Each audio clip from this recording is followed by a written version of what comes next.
Bonjour, bienvenue à tous sur Évanance littéraire, une page sur Facebook depuis 2017, mais également un site internet depuis fin février, début mars 2024. Je suis Évangéline Brunois, je suis chroniqueuse littéraire, entre autres. J'ai rédigé plus de 1350 chroniques, cela correspond plus ou moins à 750 auteurs, et je ne sais pas combien de maisons d'édition. Je vais profiter donc de l'occasion qui m'est donnée à l'instant pour les remercier tous pour leur confiance renouvelée pendant toutes ces années. Je vais vous lire une chronique que j'ai rédigée le 29 avril 2024 qui s'intitule Toi, ma mère, les voix d'écrivaines francophones, en partenariat avec le Parlement des écrivaines francophones, paru le 11 avril 2024 aux éditions des femmes Antoinette Fouque, 192 pages. En fait, je n'avais pas sélectionné cet ouvrage dans le programme du trimestre à venir envoyé par l'éditeur. Le sujet était trop délicat pour moi. Je ne me sentais en aucun cas légitime à lire ces textes de 24 écrivaines francophones, car moi, je n'ai pas eu de mère, j'ai eu une génitrice. Alors j'avais déjà le cœur lourd, avant même d'ouvrir ce livre, évidemment. Mais il est arrivé tout de même chez moi, comme un oiseau qui frappe de son bec à la fenêtre. Ce n'est pas une chronique que je partage avec vous, ce sont des larmes. Certaines phrases m'ont interpellée, comme quoi j'étais peut-être finalement concernée.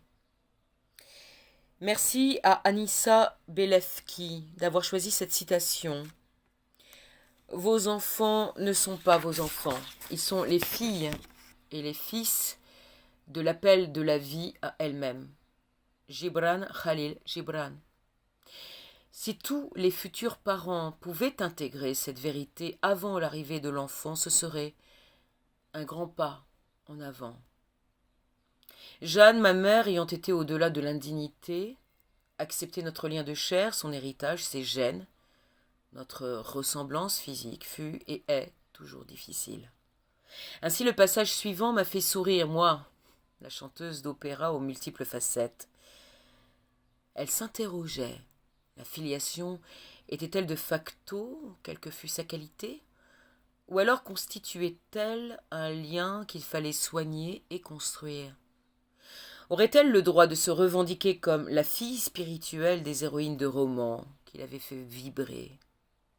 Pouvait-on choisir sa mère comme on désignerait un mentor, une figure féminine inspirante, un phare dans l'existence? C'est oui, pourquoi s'en tenir à une seule? Elle avait envie d'écrire à vous, mes mères, mais elle ignorait si ce lien impliquait, comme l'amitié, une réciprocité. Merci, Laure Mi-Hyun Crozet. Ou encore plus loin, c'est un autre cri, un pleur d'une adulte qui s'est éloignée de son enfant intérieur. La mémoire s'est estompée mais pas effacée. La retrouver serait une immense joie, car on retrouverait ce côté enfantin, magique et insouciant qui manque terriblement à l'humanité. Quelle tragédie! Merci à Mariem Garali Adoussa.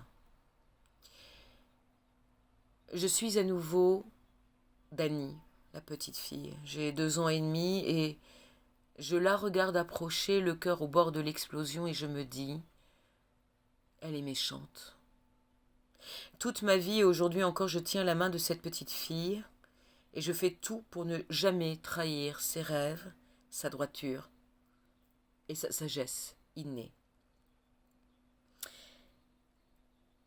Georgia Maclouf a parfaitement tracé le portrait de sa mère qui, par certains aspects, m'ont rappelé Jeanne.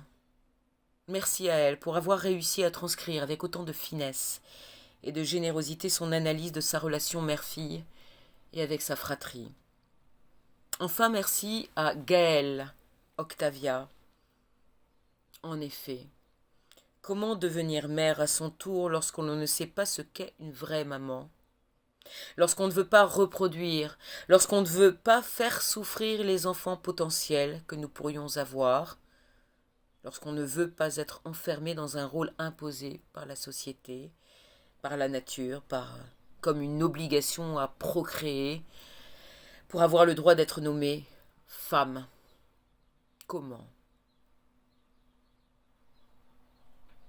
Citation, je crois que devenir mère l'a terrifiée. Elle qui voyait en sa propre mère une femme entravée, diminuée, devenue l'ombre d'elle-même dès lors qu'elle avait endossé ce statut. Peut-être ne s'agit-il pas tant de souhaiter sa mort ou la mienne, mais la mort de la mère, en tant que condition, en tant que fonction, en tant que label. Je vous invite à découvrir la 4e de couverture sur le site des éditions des femmes Antoinette Fouque, ainsi que la biographie, évidemment, de l'autrice, donc sur ce site et sur le site d'Évadances littéraires. Merci beaucoup à vous tous et bonne lecture. À bientôt. Au revoir.